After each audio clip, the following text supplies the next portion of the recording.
Oke, welcome back teman-teman sekalian. Pada kali ini kita akan coba bahas trik cepat untuk memahami jurnal. Nah, di mana jurnal ini teman-teman merupakan langkah dasar untuk membuat sebuah laporan keuangan.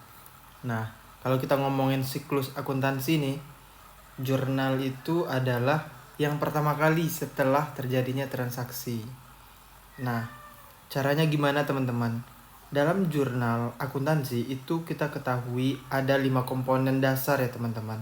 5 komponen utama yaitu harta, utang,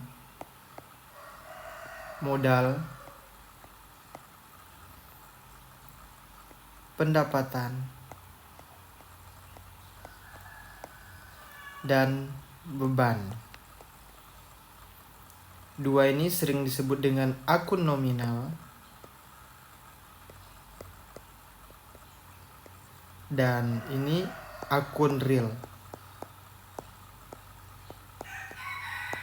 Apa yang membedakan akun nominal dan akun real? Nah, akun real ini teman-teman,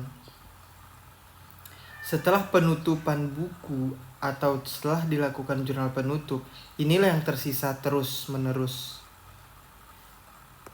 Nah, yang 3 ini ya teman-teman, yang akan tetap terus ada.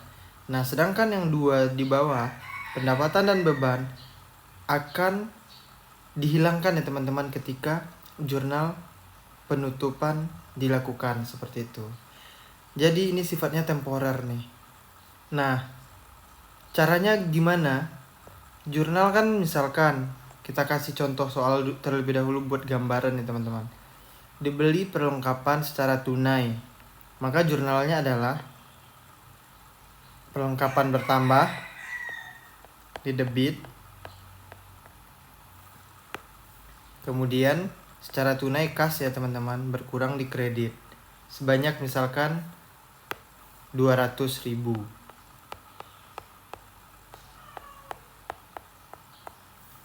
Nah, cara mengingat ini, harta kan banyak tuh, ada cash, ada perlengkapan, ada piutang, ada kendaraan dan lain sebagainya sampai aset yang sangat tidak lancar atau aset tetap seperti itu. Nah,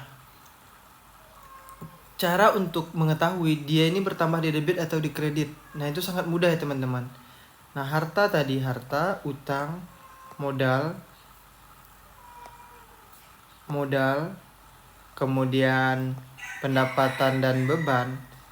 Kita ingat aja di sini teman-teman, dua ini ya teman-teman. Kita ingat yang 2 ini aja, harta dan beban. Nah, harta dan beban ketika bertambah itu dia di debit,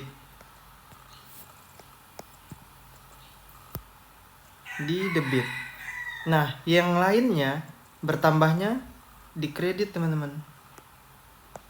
Ini bertambah di kredit, juga kredit.